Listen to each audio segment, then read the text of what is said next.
Bharat Ratna doctor Babasaheb Ambedkar यांच्या स्मारकाचं निम्म काम पूर्ण झालंय। प्रख्यात मूर्तिकार राम सुतार यांच्या हस्ते दिल्लीत डॉक्टर बाबासाहेबांच्या पुतळ्याचं काम सुरू आहे, अशी माहिती MMRDAनं दिली। सिंधुदुर्गातल्या मालवणमधील राजकोट किल्ल्यावरील पुतळा दुर्घटनेप्रकरणी 2 आरोपींना पोलिसांनी अटक केली होती। या प्रकरणातील दुसरा आरोपी जयदीप आपटे याला देखील मुंबई उच्च न्यायालयानं जामीन मंजूर केला। आमच्या परवानगीशिवाय आरे कॉलनीतली झाडं तोडू नका असे आदेश सुप्रीम कोर्टानं मुंबई महापालिकेच्या वृक्ष प्राधिकरणाला दिलेत। झाडं तोडायची असतील तर आधी अर्ज करावा लागेल असं सुप्रीम कोर्ट म्हटलंय। या प्रकरणी पुढील सुनावणी 5 मार्चला होणार आहे। मुंबईतील टोरेस घोटाळ्याचा तपास आर्थिक गुन्हे शाखेकडून केला जातोय। दरम्यान टोरेस कंपनीनं गुंतवणूकदारांना 300 रुपयांच्या मोयसॅनाइटचा खडा 50,000 विकला। यासोबतच त्यांना एक प्रमाणपत्र सुद्धा दिलं, अशी नवी माहिती समोर आली आहे। कुर्ला बस अपघात प्रकरणातील आरोपी संजय मोरे याचा जामीन अर्ज सत्र न्यायालयानं फेटाळला। न्यायालयीन कोठडी सुनावल्यानंतर मोरे यानं जामिनासाठी अर्ज केला होता, पण सत्र न्यायालयाचे न्यायाधीश पठाडे यांनी त्याचा जामीन अर्ज फेटाळलाय। स्वातंत्र्यवीर सावरकर यांच्याविषयी वादग्रस्त विधान केल्याप्रकरणी काँग्रेसचे नेते राहुल गांधी यांना पुण्यातील विशेष न्यायालयानं शुक्रवारी जामीन मंजूर केला। या सुनावणीसाठी राहुल गांधी व्हिडिओ कॉन्फरन्सिंगद्वारे न्यायालयात हजर होते। बदलापुरात रिक्षा चालकांनी अचानक 5 रुपयांची भाडेवाढ केली। पेट्रोल आणि सीएनजीच्या किमतीत कोणतीही दरवाढ झालेली नसताना रिक्षा चालकांनी भाडेवाढ केली, त्यामुळे नागरिकांमध्ये नाराजी पसरली आहे। राज्यातील 10,733 व्यापक गृहनिर्माण प्रकल्पांना महारेरानं कारणे दाखवा नोटीस बजावली होती। या नोटीशीला प्रतिसाद न देणाऱ्या राज्यातील 1,905 प्रकल्पांना महारेरानं स्थगिती दिली आहे। यात पुण्यातील सर्वाधिक 487 प्रकल्पांचा समावेश असून त्यांची बँक खाती गोठवण्यात आली आहे। ठाण्यातील नागरिकांचं दैनंदिन जीवन सुखकर करण्यासाठी मुख्यमंत्र्यांच्या आदेशानुसार पालिकेनं 100 दिवसांचा कार्यक्रम आखलाय। यामध्ये कार्यालयीन कामकाज, ऑनलाईन सेवा आणि स्वच्छता मोहिमेवरती भर देण्यात आलाय, तर याची अंमलबजावणी करण्याचे निर्देश पालिका आयुक्तांनी दिलेत। महाराष्ट्र शासनाच्या कौशल्य रोजगार उद्योजकता आणि नाविन्यता विभागांतर्गत मुंबई उपनगर जिल्ह्यातील उमेदवारांना इस्रायल इथे रोजगाराची संधी उपलब्ध करून देण्यात आल्याची माहिती विभागानं दिली। इंग्रजी भाषेचं सामान्य ज्ञान असलेल्या वय वर्ष 25 ते 45 वयोगटाचे उमेदवार या योजनेमध्ये सहभागी होण्यास पात्र आहेत। आधुनिक तंत्रज्ञान आणि अनेक शहरांमध्ये वाढलेला विस्तार यामुळे देशातील विविध उद्योगांमध्ये मोठ्या प्रमाणात कर्मचाऱ्यांची गरज निर्माण होणार आहे। त्यामुळे 2027 पर्यंत कंपन्यांमध्ये तब्बल 24 लाख नोकऱ्या मिळणार आहेत। अग्निशमन दलाच्या ताफ्यात आता 68 मीटर उंचीच्या शिडीची 4 वाहनं येणार आहेत। याकरता पालिकेच्या अग्निशमन दलानं निविदा मागवल्यात। उंच शिडीची वाहनं दाखल झाल्यानंतर मुंबई अग्निशमन दलामधील उंच शिड्यांची संख्या 12 होणार आहे। आजवरच्या वर्षात 2024 हे सर्वात उष्ण वर्ष ठरलंय। हे पहिलंच वर्ष असे की ज्यामध्ये सरासरी जागतिक तापमान 1.5 अंशांपेक्षा अधिक राहिले। ही माहिती युरोपियन हवामान संस्था कोपर्निकसनं शुक्रवारी दिली। मुंबईत शुक्रवारी 32.7 अंश सेल्सिअस कमाल तापमानाची नोंद झाली। असं असलं तरी देखील मुंबईकरांना शुक्रवारी असह्य उकाड्याचा सामना करावा लागला। पुढील 1-2 दिवसात तापमानात आणखी घट होण्याची शक्यता हवामान विभागानं वर्तवली आहे।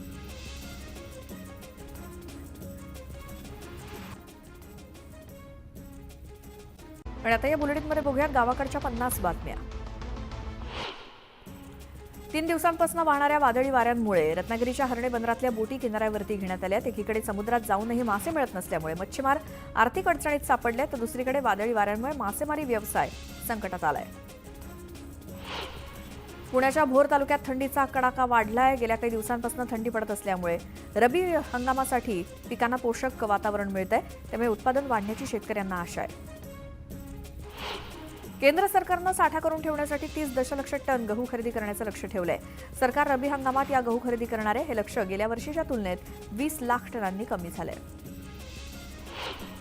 अहिल्यानगर बाजार समितीत डिसेंबर 2024च्या पहिल्या आठवड्यापासून लाल आणि सफेद तुरीची आवक होते। 8,000 रुपये प्रति क्विंटल असलेल्या तुरीला सरासरी 6 ते 7,000 रुपयांचा भाव मिळालाय। मात्र गेल्या 2 महिन्यांपासून तुरीचे दर 2 ते 3 हजारांनी घसरल्यामुळे शेतकऱ्यांची निराशा झाली आहे। पुणे जिल्ह्यातील साखर कारखान्यांनी मागील 2 हंगामात उसाला 2,900 ते 3,000 रुपये प्रति टन उचल दिली होती। मात्र चालू गाळप हंगामात उत्तर पूर्व भागामध्ये प्रति टन 2,600 तर दक्षिण विभागात 2,800 रुपयांचा पायंडा पडला जातोय। त्यामुळे उचल देण्याच्या बाबतीत पुणे जिल्हा मागे पडतोय। पालघर जिल्ह्यातील नुकसानग्रस्त आंबा बागायतदार शेतकऱ्यांना अद्याप पीक विमा मिळालेला नाही, त्यामुळे आक्रमक शेतकऱ्यांनी जिल्हाधिकाऱ्यांना निवेदन देत नुकसान भरपाईची मागणी केली. वाशिम कृषी उत्पन्न बाजार समितीत हंगामातील नव्या हरभऱ्याच्या खरेदीचा मुहूर्त करण्यात आला. नव्या हरभऱ्याला 6,221 तर जुन्या हरभऱ्याला 4,850 ते 6,220 रुपये प्रति क्विंटल दर मिळतोय. सांगली जिल्ह्यातील जत, कवठे महाकाळ आणि मिरज तालुक्यातील म्हैसाळ सिंचन योजनेचं नव्या वर्षातलं पहिलं आवर्तन सुरू आहे. खासदार विशाल पाटील, माजी मंत्री सुरेश खाडे आणि जतचे आमदार गोपीचंद पडळकर यांच्या उपस्थितीतलं पहिलं आवर्तन सोडण्यात आलंय.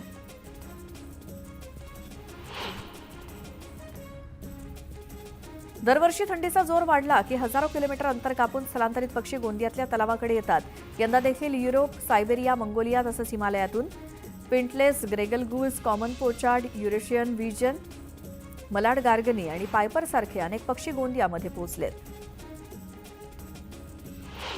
पालीच्या खंडोबा देवाच्या यात्रेचा आज मुख्य दिवस असून लाखो भाविकांनी पालीमध्ये गर्दी केली. देवस्थान ट्रस्टकडनं मंदिराला फुलांची आकर्षक सजावट करण्यात आली आहे. जळगावातील मेहरून परिसरात रस्ते, गटारं, स्वच्छतेची कामं होत नसल्यामुळे स्थानिक महिला चांगल्याच आक्रमक झाल्यात. संतप्त महिलांनी महापालिकेच्या मुख्य प्रवेशद्वाराला कडी लावून अधिकाऱ्यांना तासभर कोंडून ठेवलं. ठोस आश्वासन मिळाल्यानंतर आंदोलक महिलांनी मनपाचं दार उघडलं. आंबेगावच्या मनसरमध्ये घरफोडी करणाऱ्या परराज्यातील टोळीला मनसर पोलिसांनी जेरबंद केलं. आरोपींकडनं एका 4चाकी वाहनासोबतच 13,20,000चा मुद्देमाल जप्त करण्यात आलाय. अटक केलेल्या 4ही आरोपींना 10 दिवसांची पोलीस कोठडी सुनावण्यात आली आहे. इंदापूरमध्ये महसूल विभाग आणि पोलिसांनी उजनी जलाशयात चोरून वाळू उपसा करणाऱ्या वाळू माफियांवरती धडक कारवाई केली. 3 फायबर बोटी आणि 3 सक्शन बोटी जिलेटिनच्या साहाय्यानं उडवून उद्ध्वस्त करण्यात आल्या. लोणावळा नगर परिषदेकडनं अतिक्रमण विरोधात धडक कारवाई करण्यात आली. या कारवाईत इंद्रायणी नदी पुलाजवळचं अतिक्रमण हटवण्यात आलंय. मात्र आता मुख्य अतिक्रमण कधी हटवण्यात येणार असा सवाल उपस्थित होतोय. वर्ध्यामध्ये रस्ता सुरक्षा सप्ताहानिमित्तानं एसटी कर्मचाऱ्यांना सुरक्षेसंदर्भात धडे देण्यात आलेत. आपत्कालीन परिस्थितीत सीपीआर कसा द्यायचा या संदर्भात प्रात्यक्षिके देण्यात आली आहेत. जळगावातील बोरवाल बुद्रुक गावात सार्वजनिक पाणीपुरवठा करणाऱ्या विहिरीतील मोटार जळल्यामुळे पाणी टंचाई निर्माण झाली.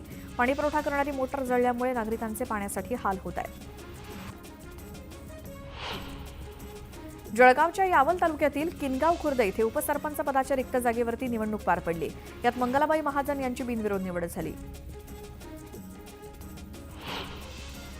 जळगाव शहराच्या बिघडलेल्या वाहतूक व्यवस्थेला सुधारण्यासाठी शहर वाहतूक शाखेनं गेल्या महिन्यात अल्पवयीन विनापरवाना वाहन चालवणाऱ्या मुलांविरोधात, बेशिस्त रिक्षा चालकांविरोधात धडक तपासणी मोहीम सुरू केली आहे. महिन्याभरात या मोहिमेत आतापर्यंत 252 दुचाकी आणि 266 रिक्षांवरती कारवाई करून 19,98,050 रुपये दंड वसूल करण्यात आला. लोणावळा शहरातील वाहतूक कोंडी सोडवण्यासाठी वाहतूक विभागानं कठोर पावलं उचलली आहेत. 2 दिवसात तब्बल 425 कारवाया करण्यात आल्या आहेत, तर 4,67,000चा दंड वसूल करण्यात आला. जळगावातील चोपडा इथे आमदार चंद्रकांत सोनावणेंच्या उपस्थितीत आढावा बैठक घेण्यात आली. बैठकीत चोपडा विधानसभा मतदारसंघातील सर्व विभागाचे अधिकारी कर्मचारी यांची उपस्थिती होती. आरोग्य, सेवा, रस्ते, शिक्षण याबाबत सुद्धा अधिकाऱ्यांची चर्चा करून आढावा घेण्यात आला. मावळमध्ये बिजली फुलाचं पहिल्यांदाच उत्पादन आलंय. पिंपरी, पुणे, लोणावळा बाजारपेठ जवळ असल्यामुळे वाहतूक करण्यास अवघ्या काही मिनिटांचं अंतर असल्यामुळे या फुलांना बाजारात चांगला भाव मिळतोय. रत्नागिरीच्या इतिहासात प्रथमच देशभरातील नामांकित कुस्त्यांची महादंगल सुरू झाली. 2 दिवसात देशातील नावाजलेल्या 50 कुस्तीपटूंच्या कुस्त्यांचा रंगणारा आखाडा रत्नागिरीकरांना बघायला मिळणार आहे. रत्नागिरी जिल्ह्यातील सुवर्णदुर्ग किल्ल्यावरती पहिल्यांदाच येत्या 26 जानेवारीला ध्वजारोहण होणार आहे. किल्ल्याचं ऐतिहासिक महत्त्व अबाधित राहावं या दृष्टिकोनातून हा निर्णय घेण्यात आलाय. कोकण किनारपट्टीवरील 62 ठिकाणी ध्वजारोहण केलं जाणार आहे.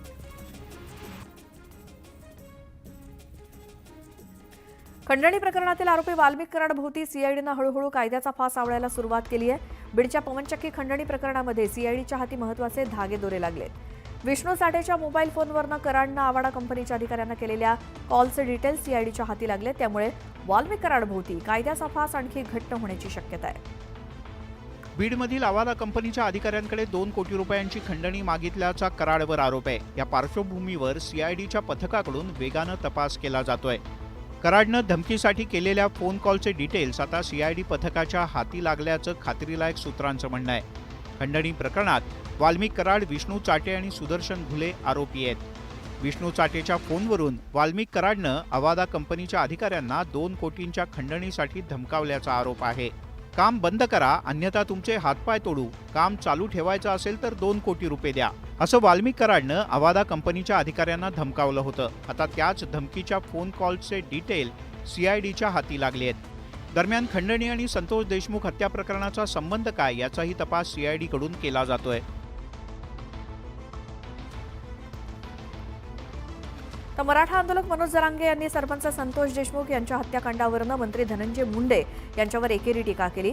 जरांगे यांनी मुंडेंचा उल्लेख धन्या मुंडे असा केला. त्यांच्या या टीकेमुळे राजकारण आणखीनच पेटण्याची शक्यता आहे. सरपंच संतोष देशमुख हत्याकांड प्रकरणी जालन्यात सर्वपक्षीय मोर्चा काढण्यात आला. यावेळी मनोज जरांगे यांनी धनंजय मुंडे यांच्यावर निशाणा साधला. संतोष देशमुख यांचे बंधू धनंजय देशमुख यांना धमक्या दिल्या जात आहेत. आम्ही त्यांची बाजू घेऊन गुंडांना बोललो तर मला जातीयवादी म्हटलं जातं. देशमुख यांना न्याय मिळावा यासाठी मी भांडत असून देशमुखांसाठी न्याय मागणं हा जातीयवाद आहे का, असा प्रश्न जरांगे यांनी केलाय. त्याला वाचवण्यासाठी त्याचं हे षडयंत्र आहे आणि त्यांनी हे ओबीसीचं पांघरून घेऊ नये, स्वतः पाप करायचं आणि ओबीसीच्या मतानं झाकवायचं, हे चांगलं नाही. ही रूढ पडल. धनंजय मुंडे यांनी माझ्या नादी लागू नये, माझ्यावर 1000 गुन्हे दाखल केले तरी मी न्याय करणार आहे. ज्या दिवशी धनंजय देशमुखांना धमकी दिली त्या दिवशी या धनंजय मुंडेचं नाव घेतलं. आधी घेतलं का त्याचं तोंडावर नाव? कारण तो मंत्री आहे, तो सरकारमध्ये जातीचा नाहीये. मी त्याला त्यावेळेस बोलत, तो हे लोक आवरेव. या हत्येचं राजकारण आता चांगलंच वाढलं असून आता मनोज जरांगे यांच्या टीकेनं वातावरण तापण्याची चिन्ह आहेत. तर पुन्हा बघूयात गावाकडच्या 50 बातम्या. वाल्मिक कराडनंतर त्याचा मुलगा आता सुशील कराड सुद्धा अडचणीत येण्याची शक्यता आहे. सुशील कराड विरोधात सोलापूर जिल्हा सत्र न्यायालयात खासगी फिर्याद दाखल करण्याची मागणी करण्यात आली आहे. सुशीलनं मॅनेजरच्या घरात घुसून रिव्हॉल्व्हरचा धाक दाखवून ट्रक, कार, प्लॉट, सोनं बेकायदेशीरपणे ताब्यात घेतल्याचा आरोप करण्यात आला आहे. बीड हत्या प्रकरणाच्या निषेधार्थ धाराशिवमध्ये आज जनआक्रोश मोर्चा काढला जाणार आहे. जिल्हाधिकारी कार्यालयावरती मोर्चा धडकेल. मोर्चात आव्हाड, जरांगे, ज्योती मेटेंसोबतच संदीप क्षीरसागर सहभागी होणार आहेत. सरपंच संतोष देशमुख हत्या प्रकरणाच्या निषेधार्थ आज धाराशिवमध्ये आक्रोश मोर्चा काढला जाणार आहे. या मोर्चाच्या पार्श्वभूमीवर धाराशिवमध्ये जड वाहनांची वाहतूक बंद करण्यात आली आहे. जालन्यातील जनआक्रोश मोर्चा दरम्यान काल मनोज जरांगे पाटील यांची प्रकृती बिघडली. त्यांना थकवा जाणवत असल्यामुळे उपचारासाठी गॅलेक्सी रुग्णालयात दाखल करण्यात आलं. मात्र आजच्या धाराशिव मोर्चामध्ये सहभागी होण्याबाबत जरांगे ठाम आहेत. गेल्या वर्षीच्या तुलनेत तीळ आणि गूळ दोन्ही महागल्यामुळे संक्रांतीच्या गोडव्यावर संक्रांत आली आहे. गेल्या वर्षी तिळाचे दर 160 रुपये प्रति किलो तर 185 रुपये किलोवरती गेलेत, तर गुळाचे दर 45 ते 50 रुपयांवरती होते ते 60 रुपयांवरती पोहोचले. तर साखर सुद्धा 5 ते 10 रुपयांनी महागली आहे. वसईमध्ये एका ज्वेलर्सच्या दुकानावरती 2 चोरट्यांनी दरोडा टाकला. बंदुकीचा धाक दाखवून 50 तोळा सोनं लुटून चोरटे पसार झालेत. अग्रवाल कौल सिटीतला हा प्रकार असून सीसीटीव्ही फुटेज समोर आलंय. पोलिसांच्या 6 टीम्सकडनं आरोपींचा शोध सुरू आहे. कल्याणमध्ये एका मद्यधुंद कार चालकानं 8 ते 10 दुचाकींना जोरदार धडक दिली. पोलिसांनी कार चालक अनिल तिवारीला ताब्यात घेतलं. कल्याणच्या चिराग हॉटेल परिसरात हा अपघात झाला. मुंबईमध्ये रविवारी मेगा ब्लॉक घेण्यात येणार आहे. रेल्वे रूळ, सिग्नल यंत्रणा आणि ओव्हरहेड उपकरणांच्या देखभालीच्या कामासाठी रविवारी मध्य आणि पश्चिम रेल्वेवर मेगा ब्लॉक घेण्यात येणार आहे. 5 दिवसांचा आठवडा करावा, तसंच सर्व संवर्गात पुरेसे कर्मचारी भरती करण्यात यावी. यासोबतच इतर अनेक मागण्यांसाठी अखिल भारतीय बँक अधिकारी महासंघानं 24 आणि 25 फेब्रुवारी रोजी देशव्यापी संप करण्याचा इशारा दिलाय. त्या संपामुळे फेब्रुवारीत 2 दिवस बँका बंद असणार आहेत. गेल्या 2 महिन्यांपासून शहरातील हवेचा दर्जा खालावल्यामुळे मुंबई महानगरपालिका आणि महाराष्ट्र प्रदूषण नियंत्रण मंडळानं कडक कारवाई करायला सुरुवात केली. त्यामुळे काही दिवसांपासून मुंबईतील बहुतांश ठिकाणी हवेची गुणवत्ता मध्यम श्रेणीत नोंदवली जाते. औष्णिक वीज प्रकल्पांमध्ये डिसल्फरायझेशन युनिट यंदाच्या वर्षीपासून बसवण्याची सक्ती 2 वर्ष लांबणीवर पडली आहे. त्यामुळे प्रति युनिट 35 ते 40 पैसे वीज दरवाढीची भीती तुर्तास टळली आहे. उत्तर कोकण आणि मध्य महाराष्ट्रात आजपासून पुढचे 4 दिवस तुरळक पावसाचा अंदाज आहे. या काळात किमान तापमानामध्ये वाढ होण्याचा अंदाज असून गारठा सुद्धा कायम राहण्याची शक्यता आहे. एसटी महामंडळानं तयार केलेल्या ॲपच्या माध्यमातून प्रवाशांना लालपरीचं लोकेशन मोबाईलवरती कळणार आहे. एसटी तिकिटावरती असलेल्या क्रमांकाच्या माध्यमातून बस स्टँडवरती येण्याची वेळ समजणार आहे. तर एसटीच्या ताफ्यातील सर्वच गाड्यांना व्हेइकल ट्रॅकिंग सिस्टीम बसवलं असल्यामुळे ॲपवर बसची माहिती उपलब्ध होणार आहे. राज्य परिवहन महामंडळाच्या ताफ्यात 14,000 बस गाड्या असून 2400 गाड्या 13 ते 14 वर्षांपूर्वीच्या जुन्या आहेत. या गाड्या वाटेतच बंद पडण्याचं प्रमाण वाढल्यामुळे उत्पन्नापेक्षा 471 कोटींचा खर्च अधिक अशी महामंडळाची सद्यस्थिती आहे.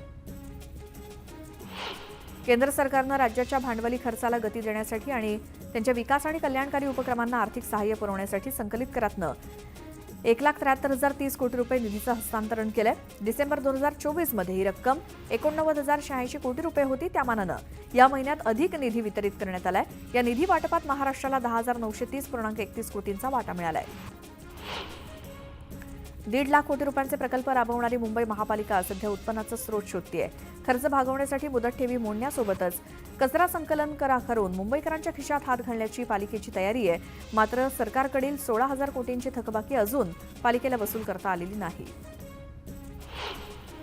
मुख्यमंत्री माझी लाडकी बहीण योजनेला राज्यभरात प्रचंड प्रतिसाद मिळालाय. 2025च्या पहिल्या महिन्यात महिलांच्या खात्यात योजनेचा 7वा हप्ता जमा होणार आहे. हप्ता जमा करण्यासाठी सरकार मकर संक्रांतीचा मुहूर्त साधण्याची शक्यता आहे.